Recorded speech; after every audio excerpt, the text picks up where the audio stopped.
So the question we are asking, the 2G taint, is Maran going the Raja way?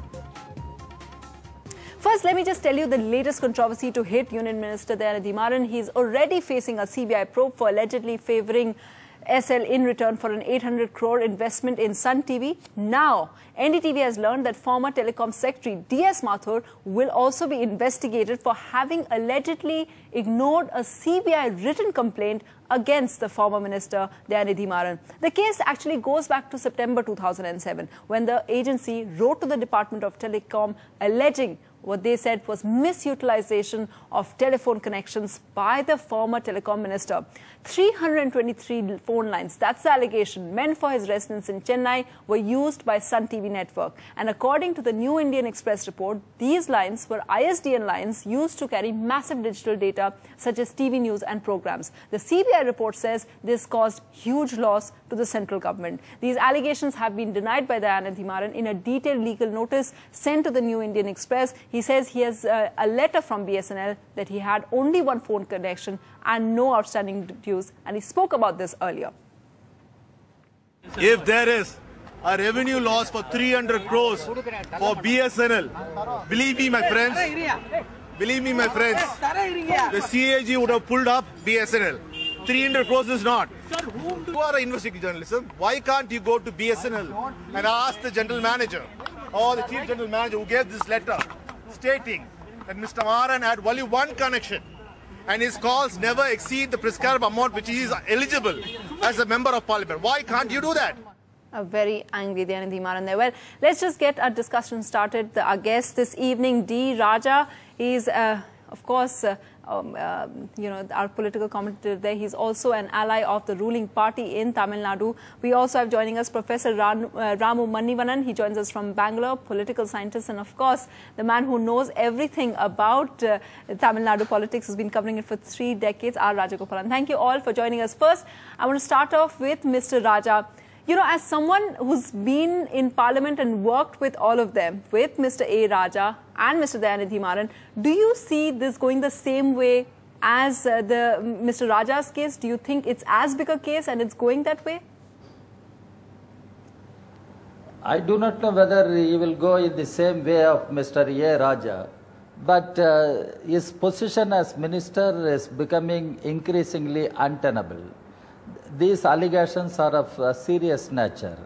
Here I would like to ask why Prime Minister is keeping quiet, his office is keeping quiet. Prime Minister is the head of the Council of Ministers. Mr. Maran is a member of the Council of Ministers. Prime Minister has a constitutional duty to tell the nation, to tell the people what is happening in his government, what his ministers are doing, why such allegations of serious nature are being levelled against his own colleagues, his own ministers. Why PM is not speaking? Why PMO is not responding? That is the question you should ask. No, definitely, and we'll be taking that as well. In fact, nobody from the Congress wanted to come on this show. We tried to get them to. We are hoping that we get some Congress spokesperson on this show to, to speak about how the government is treating this issue. But if I can just ask you, Mr. Rajagopalan, we've seen what's interesting is that this is also, of course, they both their stints as Telecom Minister. That's one similarity that they have. And in here we see both the cases, both the controversies which involve Mr. Maran, they both relate to somehow Sun TV. Is that surprising? Yeah, it is surprising. And moreover, you put the question to D. Raja. Yeah. And I would answer that. Yes, Mr. Maran is going the way of Mr. A. Raja for 2-3 reasons.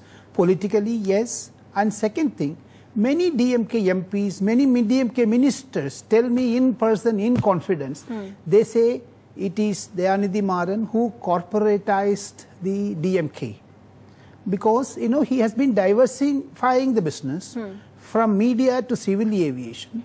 These are all certain things which is eagerly DMK MPs and ministers, the cadre as such.